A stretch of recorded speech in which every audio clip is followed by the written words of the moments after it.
Hello friends, welcome to அரிசி சமையல். இன்றைக்கி நம்ம வீடியோவில் வரகரிசி ஆப்பம் செஞ்சுக்கலாம். நான் 2 கப்பு அரிசி இந்த ஆழாக்கால் 2 கப்பு போட்டிருக்கேன்.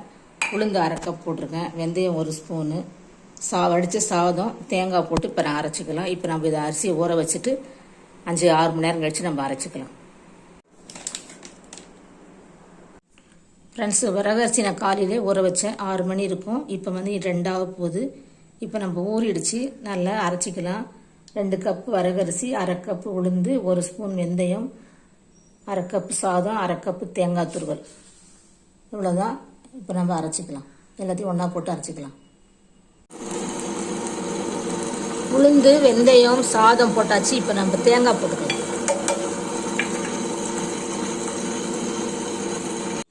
ஃப்ரெண்ட்ஸ், வரகரிசி ஆப்பமாக அரைச்சாச்சு. இப்போ ஒரு 8 to 10 மணி நேரம் புளிக்க வச்சுக்கலாம்.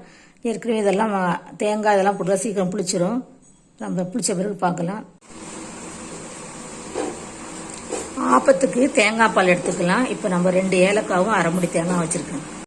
ஃப்ரெண்ட்ஸ், நான் வரகரிசி ஆப்பம் அரைச்சி வச்சுருக்கேன். இந்த பாருங்கள், பாதி மாவு எடுத்து இந்த சின்ன பாத்திரத்தில் கலந்துருக்கேன். நான் இந்த அளவுக்கு தேங்காய் பால் ஒரு கிண்ணம் ஊற்றிருக்கிறேன். சின்ன பவுலில் ஏற்கனவே நான் தேங்காய் போட்டு அரைச்சிருக்கேன். தேங்காய், சாதம், உளுந்து, வெந்தயம், இந்த வரகரிசி எல்லாம் சேர்த்து ஒன்றா தான் போட்டு அரைச்சிருக்கேன். 2 கப்பு அரிசிக்கு 1/2 கப்பு உளுந்து போட்டிருக்கேன். ஏற்கனவே ஒரு ஆப்பம் செஞ்சுருக்கேன் பாருங்கள். ஒரு ஆப்பம் ஊற்றிருக்கிறேன். நல்லா புஷ்ஷுன்னு வந்திருக்கு. இதே மாதிரி நீங்களும் செஞ்சு பாருங்கள். இதில் வெந்தய மாவில் நம்ம தோசையும் சுட்டுக்கலாம். அதுவே அழகாக எடுத்துக்கிட்டு வந்துடும். இப்போ நம்ம அடுத்தது தோசை ஊற்றி காட்டுறோம் பாருங்கள். இப்போ கல் சூடாயிடுச்சு. இப்போ நம்ம ஒரு தோசை ஊற்றிக்கலாம். நல்லா நீர்க்க கூட கரைச்சிக்கலாம். நீர் தோசை மாதிரி ஊற்றிக்கலாம்.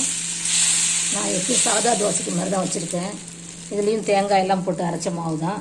தோசை வராதுன்னு நினச்சிக்காதீங்க. தோசை நல்லா சூப்பராக வரும், சாஃப்டாகவும் இருக்கும். இதை நம்ம மூடி வச்சு சுட்டாலும் சுடலாம், திருப்பி போட்டு சுட்டாலும் சுடலாம். இப்போ நான் மூடி வச்சுக்கிறேன்.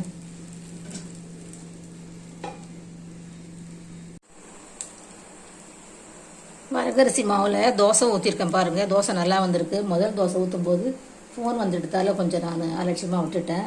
லைட்டாக கருகிடுச்சு. இது சீக்கிரம் வந்து தீஞ்சிற மாதிரி இருக்கும். ஏன்னா தேங்காயெல்லாம் போட்டிருக்கிறதால நீங்கள் வந்து சிம்மில் வச்சு மெதுவாக ஊற்றி எடுங்க. தோசை சூப்பராக வருது பாருங்கள். அது தேங்காய் பால் வச்சுருக்கேன். இதுக்கு வந்து சிக்கன் குழம்பு வச்சுருக்கேன். ஸ்டவ் ஆஃப் பண்ணிக்கலாம்.